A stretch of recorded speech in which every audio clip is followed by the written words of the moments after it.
Hello everyone, ಎಲ್ಲರೂ ಹೇಗಿದ್ದೀರಾ? Welcome back to Keerthi Uday vlogs. ಈ ವ್ಲಾಗ್ ಕಂಪ್ಲೀಟಾಗಿ ನಾಗರ ಪಂಚಮಿ ಹಬ್ಬದ ದಿನದಾಗಿರುತ್ತೆ. ಸೊ ವಿಡಿಯೋ ಪೂರ್ತಿ ನೋಡಿ ಎಂಜಾಯ್ ಮಾಡಿ. ಆ್ಯಂಡ್ ಇನ್ನೂ ಯಾರೆಲ್ಲ ನನ್ನ ಚಾನಲ್ನ ಸಬ್ಸ್ಕ್ರೈಬ್ ಮಾಡಿಲ್ಲ, ಪ್ಲೀಸ್ ಸಬ್ಸ್ಕ್ರೈಬ್ ಮಾಡಿ, ಹಾಗೆ ಸಪೋರ್ಟ್ ಮಾಡಿ. ಬೆಳಗ್ಗೆನೇ ಎಲ್ರದ್ದು ಸ್ನಾನ ಆಯಿತು, ಹಾಗೆ ಎಲ್ಲರೂ ರೆಡಿಯಾಗಿದ್ವಿ. ಆ್ಯಂಡ್ ಮನೇಲಿ ದೇವ್ರ ಪೂಜೆ ಕೂಡ ಆಯಿತು. ಬೆಳಗ್ಗೆನೇ ಅಪ್ಪಾಜಿ ಪೂಜೆ ಎಲ್ಲ ಮಾಡಿದ್ರು. ಹಾಗೆ ಇಲ್ಲಿ ನಾವು ನಾಗರಕಟ್ಟೆಗೆ ಹೋಗೋದಕ್ಕೆ ಅಂತೇಳಿ ಎಲ್ಲ ದೇವ್ರ ಸಾಮಾನ ಎಲ್ಲ ಜೋಡಿಸ್ಕೋತಾ ಇದ್ದೆ. ಆಲ್ಮೋಸ್ಟ್ ಎಲ್ಲ ಸಾಮಾನುಗಳನ್ನು ಅಮ್ಮನೇ ಜೋಡಿಸಿಟ್ಟಿದ್ರು. ಸೊ ತೊಗೊಂಡೋಗೋದಕ್ಕೆ ಏನಾದರೂ ಮಿಸ್ ಆಗಿದೆಯಾ ಅಂತೇಳಿ ಒಂದ್ಸಲ ಚೆಕ್ ಮಾಡ್ತಾ ಇದ್ದೆ. ಆ್ಯಂಡ್ ಎಲ್ರದ್ದು ಬ್ರೇಕ್ಫಾಸ್ಟ್ ಕೂಡ ಆಯಿತು. ಪಾಪುಗೂ ಕೂಡ ಸ್ನಾನ ಎಲ್ಲ ಮಾಡಿಸಿ ಅವನಿಗೂ ಕೂಡ ತಿನ್ನಿಸಿ ರೆಡಿ ಮಾಡ್ಕೋತಾ ಇದ್ದೆ. ಹಾಗೆ ದೇವ್ರಿಗೆ ಒಂದು ನಮಸ್ಕಾರ ಮಾಡಿ ಸೊ ಎಲ್ಲರೂ ಮನೆಯಿಂದ ನಾಗರಕಟ್ಟೆಗೆ ಹೋಗೋಕ್ಕೆ ಹೊರಟ್ವಿ.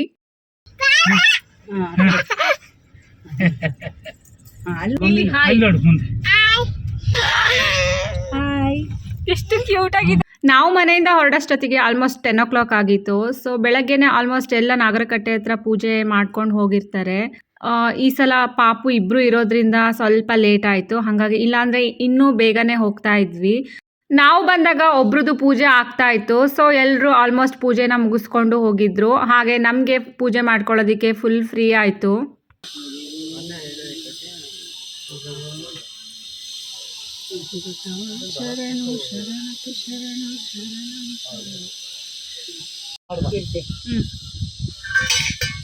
ನಾಗಪ್ಪ ಆರಾಮ ಮಾಡ್ಕೋಬಹುದು, ಆರಾಮ ಮಾಡ್ಕೋಬಹುದು.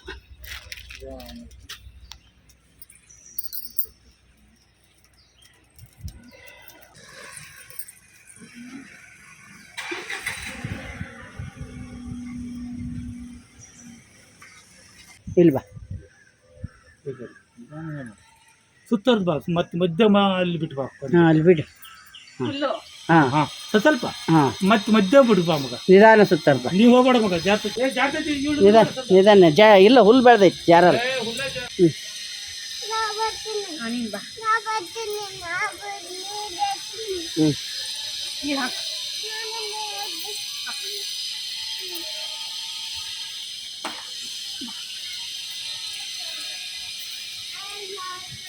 ಸರಿ 101 ಸರಿ ಸರಿ.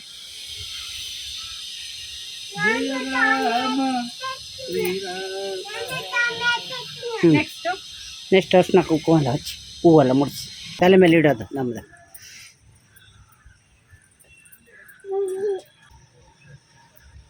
ಹಾಂ ಹಂಗೆ ಇಡು. ಹಾಂ ನೆಕ್ಸ್ಟ್ ಅರ್ಶನ ಹಚ್ಚಿ. ಹಾಂ ಅದು ಹತ್ಯಾರ ಅದು ಗುಡ್ಡೊಂದು ಮರಕ್ಕೆ ಉದ್ದೊಂದು ಇದು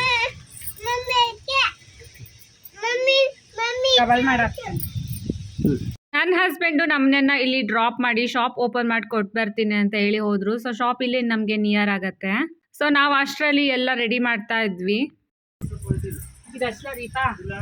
ಹಾಂ ಅವೆಲ್ಲ ಇದು ಇಡಕ್ಕ ದೀಪ ಅಲ್ಲೇ ಇದು ಒಂದು ಎಲೆ ಮೇಲೆ ಒಂದು ಅದೊಂದು ಇದೊಂದು ಉಂಡೆ ಇಡು ಅಲ್ಲಿ. ಹಾಂ ಅಲ್ಲಿ ಇಡು. ಅದೊಂದು ಇಡು. ಹಾಂ ಒಂದೆರಡು ಬಾಳೆಹಣ್ಣು, 2 ಬಾಳೆಹಣ್ಣು ಇಟ್ಟೆ. ಹ್ಞೂ ಇದಿಡು ಕಾಳು ಎಲ್ಲವೂ ಎಲೆ ಮೇಲೆ ಹಾಕು. ಹಾಂ ಬಾಳೆಹಣ್ಣು.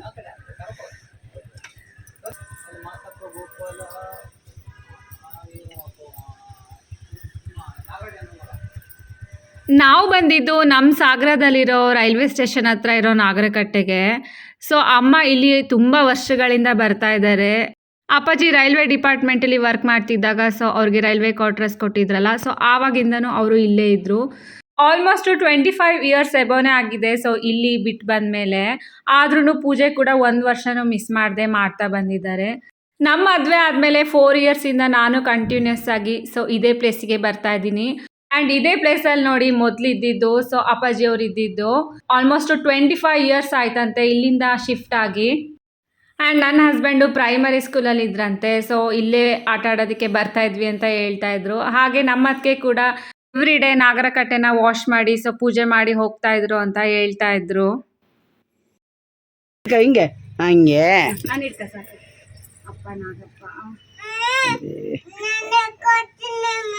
ಹಾಂ ಆಯ್ತು. ಗಾಳಿ ಇಲ್ಲ ಬೆಳಗು ಮಗ ಬೆಳಗು ಕೈ ಮುಗಿ ಮಗ ಶಾಮಿ ಸಾಳು ಸಾಳು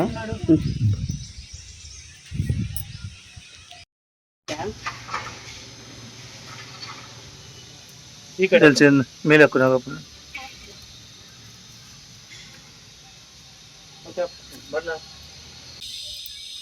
ಗ್ರೇಪ್ಸ್ ಬೇಕು ಬೇಗಿ ಹಿಂಗೆ ಗ್ರೇಪ್ಸ್ ಬೇಕು ಬೇಕಾ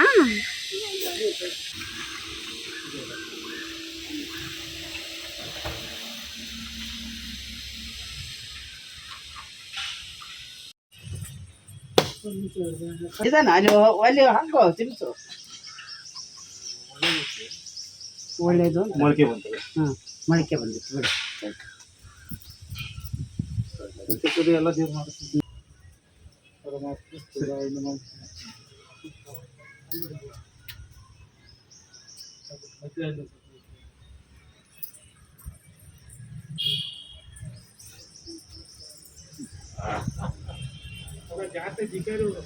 ಸ್ಕೂಲಲ್ಲಿ ಇಲ್ಲಿ ಅಡ್ಕೊತಿದ್ವಿ ಜಾಗದಲ್ಲಿ ಇದೇ ಸ್ಕೂಲ್ ಒಂದು ಇಲ್ಲಿ ಅಡ್ಕೊತಿದ್ವಿ ಜಾಗದಲ್ಲಿ ಹೂಕಂದು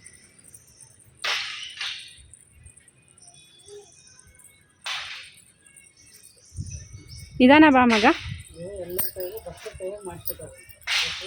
ಬಾ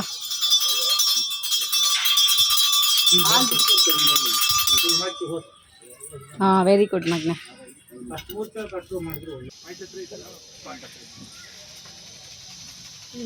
ನನಗೆ ನಾಗರ ಪಂಚಮಿ ಹಬ್ಬ ಅಂದರೆ ನೆನಪಾಗೋದು ನಮ್ಮ ಅಜ್ಜಿ ಮನೆ. ನಮ್ಮ ಮನೇಲಿ ಹಬ್ಬ ಮಾಡ್ತಾ ಇರಲಿಲ್ಲ. ಸೊ ನಾವು ಚಿಕ್ಕವರಿದ್ದಾಗ ಅಜ್ಜಿ ಮನೆಗೆ ನಾಗರ ಪಂಚಮಿ ಹಬ್ಬಕ್ಕೆ ಹೋಗ್ತಾ ಇದ್ವಿ.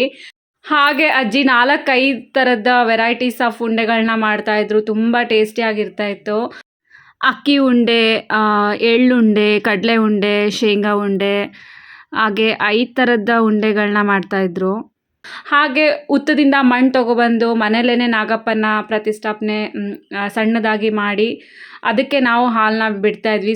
ಹಾಗೆ ಪೂಜೆ ಎಲ್ಲ ಮುಗಿಸ್ಕೊಂಡು ಸೊ ಫುಲ್ ಹಬ್ಬದ ಊಟನ ಮಾಡ್ತಾಯಿದ್ವಿ. ತುಂಬಾ ಚೆನ್ನಾಗಿರ್ತಾ ಇತ್ತು. 3 ಡೇಸ್ ಇಲ್ಲ 5 ಡೇಸ್ವರೆಗೂ ನಾಗಪ್ಪನ ಇಡ್ತಾಯಿದ್ರು. ಸೊ ಡೈಲಿ ಅದಕ್ಕೆ ಹಾಲನ್ನ ಬಿಡ್ತಾಯಿದ್ರು. ದೇವ್ರ ಮನೆಯಲ್ಲೇ ಕೂರಿಸ್ತಾಯಿದ್ರು. ಅದಾದಮೇಲೆ ಅದನ್ನ ನೀರಿಗೆ ಬಿಡ್ತಾಯಿದ್ರು. ಸೊ ಈ ಥರ ಹಬ್ಬನ ಆಚರಿಸ್ತಾ ಇದ್ರು. ಸೊ ಆವಾಗ ನಾವು ಸಣ್ಣವರಿದ್ದಾಗ ನೋಡಿದ ನೆನಪು. ಅದಾದಮೇಲೆ ನಾಗರ ಪಂಚಮಿನ ಸೊ ನಾನು ಇಲ್ಲಿ ಮಾಡ್ತಾ ಇದ್ದೀನಿ. ಆ ಒಂದು ನೆನಪುಗಳು ನನಗೆ ಮತ್ತೆ ಬರ್ತಾ ಇತ್ತು. ಈಗ ಅಜ್ಜಿ ಇಲ್ಲ, ತುಂಬ ಮಿಸ್ ಮಾಡ್ಕೋತಾ ಇದ್ದೀವಿ ಅಜ್ಜಿನ. ಶ್ರಾವಣ ಮಾಸ ಬಂತು ಅಂದರೆ ಹಬ್ಬಗಳೆಲ್ಲ ಶುರು ಆಗುತ್ತೆ. ಸೊ ಮೊದಲು ಬರೋದೇ ಭೀಮನ ಅಮಾವಾಸ್ಯೆ. ಸೊ ಅದಾದಮೇಲೆ ಬರೋ ಅಂಥದ್ದು ಈ ಒಂದು ನಾಗರ ಪಂಚಮಿ ಹಬ್ಬ. ನಾಗದೇವತೆಗಳಿಗೆ ಪೂಜೆ ಮಾಡೋದ್ರಿಂದ ಸೊ ಮನೆಯಲ್ಲಿ ಅಭಿವೃದ್ಧಿ ಕಾಣ್ತೀವಿ. ಹಾಗೆ ಮಕ್ಕಳಿದ್ರೆ ಸೊ ಅವರಿಗೂ ಕೂಡ ಒಂದು ಒಳ್ಳೆಯದಾಗತ್ತೆ. ಯಾವುದೇ ರೀತಿ ದೋಷಗಳಿದ್ರೂ ಕೂಡ ನಿವಾರಣೆ ಆಗುತ್ತೆ ಅಂತ ಹೇಳ್ತಾರೆ.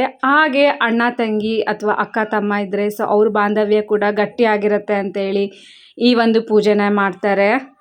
ಸೊ ಎಲ್ಲ ರೀತಿಯಲ್ಲೂ ಈ ಒಂದು ಪೂಜೆ ಒಳ್ಳೆಯದಾಗಲಿ ಅಂತ ಕೇಳ್ಕೊತೀವಿ. ಹಾಗೆ ನಮ್ಮ ಪೂಜೆ ಕೂಡ ಮುಗೀತು. ಮತ್ತು 2 ಮಕ್ಳ ಹತ್ರನೂ ಆ ನಾಗರಕಟ್ಟೆಗೆ ಹಾಲನ್ನ ಹಾಕ್ಸಿದ್ವಿ. ತುಂಬಾ ಖುಷಿ ಆಯಿತು. ನಮ್ಮ ಪೂಜೆ ಮುಗಿತಾ ಇದ್ದಂಗೆ ಸೊ ಅಲ್ಲಿ ಇನ್ನೊಬ್ಬರು ಕೂಡ ಬಂದರು ಪೂಜೆ ಮಾಡೋದಕ್ಕೆ ಅಂತ ಹೇಳಿ. ಸೊ ನಾವು ಆರಾಮಾಗಿ ಪೂಜೆ ಮಾಡ್ಕೊಂಡ್ವಿ. ಆ್ಯಂಡ್ ಹಾಗೆ ಫೋಟೋ ಆ್ಯಂಡ್ ವಿಡಿಯೋ ಕ್ಲಿಪ್ಸ್ನ ತಗೋತಾ ಇದ್ದೆ ಇಲ್ಲಿ ನಾನು. ಪೂಜೆ ಎಲ್ಲ ಮುಗಿಸ್ಕೊಂಡು ಮನೆಗೆ ಹೊರಡೋ ಟೈಮಿಗೆ ಅಪ್ಪಾಜಿ ಫ್ರೆಂಡ್ಸು ಹಾಗೆ ಅವ್ರ ಫ್ಯಾಮಿಲಿ ಎಲ್ಲ ಬಂದರು. ಸೊ ಎಲ್ಲರೂ ಅವ್ರ ಜೊತೆ ಮಾತಾಡ್ತಾ ನಿಂತಿದ್ವಿ. ಹಾಗೆ ಪಾಪುನ ಮಾತಾಡಿಸ್ತಾ ಇದ್ರು. ನನ್ನ ಮಗಳು ಎತ್ಕೊ ಅಂತ ಹೇಳಿ ಹಠ ಮಾಡ್ತಾಯಿದ್ಲು ಇಲ್ಲಿ. ಹಾಗೆ ಸ್ವಲ್ಪ ಹೊತ್ತು ಸೊ ಅಲ್ಲೇ ಮಾತಾಡ್ತಾ ನಿಂತ್ಕೊಂಡಿದ್ರು ಎಲ್ಲರೂ. ಪಾಪುಗೆ ಫುಲ್ಲು ಟಯರ್ಡ್ ಆಗಿತ್ತು. ಬೇಗನೆ ಎಪ್ಸಿದ್ವಲ್ಲ ಸೊ ಅವನಿಗೆ ನಿದ್ದೆ ಕೂಡ ಬರೋಂಗಾಗಿತ್ತು. ಪೂಜೆ ಮುಗಿಯೋವರೆಗೂ ಪಾಪ ಸೈಲೆಂಟಾಗಿದ್ದ. ಸೊ ಅಲ್ಲಿ ಇಲ್ಲಿ ನೋಡ್ತಾ ಇದ್ದ. ಹೊರಗಡೆ ಇರೋದ್ರಿಂದ ಅವನಿಗೆ ಫುಲ್ ಖುಷಿ ಆಗ್ತಿತ್ತು. ಸೊ ಹೊರಗಡೆ ಬಂದುಬಿಟ್ರೆ ಅವನಿಗೆ ಎಷ್ಟೊತ್ತು ಬೇಕಾದರೂ ಇರ್ತಾನೆ. ಸೊ ತುಂಬ ಹೊತ್ತಾಗಿತ್ತಲ್ಲ, ಹಾಗಾಗಿ ಟಯರ್ಡ್ ಆಗಿಬಿಟ್ಟಿತ್ತು. ಸೊ ನಾವೆಲ್ಲರೂ ಮನೆಗೆ ಹೊರಟ್ವಿ. ಗೋಯಿಂಗ್ ಟು ಹೋಮ್ ನಾವ್. ಎಲ್ರೂ ಮಾತಾಡ್ಸ್ಕೊಂಡಾದ್ಮೇಲೆ ಸೊ ನಾವು ಮನೆಗೆ ಬಂದ್ವಿ. ಅದಾದಮೇಲೆ ಅಡುಗೆ ಕೆಲಸ ಶುರು ಮಾಡಿದ್ವಿ. ನಾಗರ ಪಂಚಮಿಲಿ ಮಾಡಬೇಕಾದಂಥ ಸ್ಪೆಷಲ್ ಐಟಮ್ ಅಂದರೆ ಅದು ಪಾತೋಳಿ ಅಂತ ಹೇಳ್ತಾರೆ. ಸೊ ತುಂಬ ಫೇವ್ರೇಟು ನನಗೂ ಕೂಡ. ಈ ಒಂದು ಸ್ವೀಟ್ನ ಅರ್ಶಿನದ ಎಲೆಯಲ್ಲಿ ಮಾಡ್ತಾರೆ. ಸೊ ಹಾಗಾಗಿ ಅಮ್ಮ ನನಗೋಸ್ಕರ ಅಂತ ಹೇಳಿ ಮಾಡ್ತಾಯಿದ್ರು. ನಮ್ಮ ಮನೆಯಲ್ಲಿ ಯಾವುದೇ ಹಬ್ಬ ಮಾಡಿದ್ರು ಸೊ ಅದರಲ್ಲಿ ಮಾಡೋ ಅಡುಗೆಗಳನ್ನ ದೇವರಿಗೆ ಅಂತ ಒಂದು ಎಲೆಯಲ್ಲಿ ನೈವೇದ್ಯ ಮಾಡೇ ಮಾಡ್ತೀವಿ. ಹಿಂದಿನ ದಿನ ರಾತ್ರಿನೇ ಅಮ್ಮ ತಲೆ ಸ್ನಾನ ಮಾಡಿ ಸೊ ಉಂಡೆಗಳನ್ನ ರೆಡಿ ಮಾಡಿ ದೇವ್ರ ನೈವೇದ್ಯಕ್ಕೆ ಅಂತೇಳಿ ಆಲ್ರೆಡಿ ಇಟ್ಟಿದ್ರು.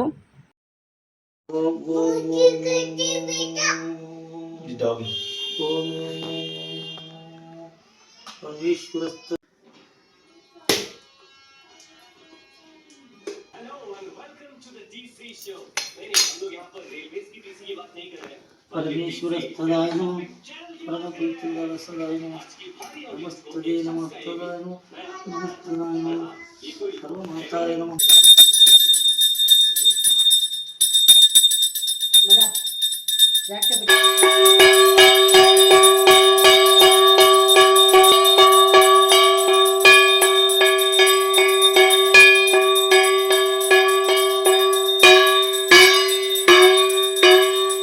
ಹಬ್ಬಕ್ಕೆ ಮಾಡಿದಂಥ ಎಲ್ಲ ಅಡುಗೆನೂ ಒಂದು ಎಲೆಯಲ್ಲಿ ದೇವರಿಗೆ ಅಂತ ಹೇಳಿ ಎಡೆ ಹಾಕ್ತೀವಿ. ಸೊ ಪೂಜೆ ಎಲ್ಲ ಮುಗಿಸ್ಕೊಂಡು ನಾವು ಊಟ ಮಾಡೋದಕ್ಕೆ ಅಂತೇಳಿ ಕುತ್ಕೊಂಡ್ವಿ. ನನ್ನ ಹಸ್ಬೆಂಡು ಸ್ಪೆಷಲಾಗಿ ಪುಳಿಯೋಗರೆ ಮಾಡಿದರು, ಹಾಗೆ ಪಕೋಡ ಕೂಡ ಮಾಡಿದರು, ಹಾಗೆ ಅನ್ನ ಸಾಂಬಾರು ಪಲ್ಯ ಎಲ್ಲನೂ ಮಾಡಿದ್ದೆ. ಸೊ ಎಲ್ರೂ ಒಟ್ಟಿಗೆ ಕುತ್ಕೊಂಡು ಊಟ ಮಾಡ್ತಾ ಮಾತಾಡ್ತಾ ಇದ್ವಿ. ಆ್ಯಂಡ್ ಪಾಪು ಕೂಡ ಆರಾಮಾಗಿ ಮಲಗಿದ್ದ, ಹಾಗಾಗಿ ಫ್ರೀಯಾಗಿದ್ವಿ. ಈ ವ್ಲಾಗ್ನ ನಾನು ಇಲ್ಲಿಗೆ ಎಂಡ್ ಮಾಡ್ತಾ ಇದ್ದೀನಿ. ಸೊ ನಿಮ್ಮೆಲ್ರಿಗೂ ಈ ವ್ಲಾಗ್ ಇಷ್ಟ ಆಗಿದ್ರೆ ಪ್ಲೀಸ್ ಲೈಕ್ ಮಾಡಿ, ಶೇರ್ ಮಾಡಿ, ಹಾಗೆ ಸಬ್ಸ್ಕ್ರೈಬ್ ಮಾಡಿ. ಥ್ಯಾಂಕ್ ಯು ಆಲ್ ಆ್ಯಂಡ್ ಎಲ್ರಿಗೂ ಬಾಯ್ ಬಾಯ್.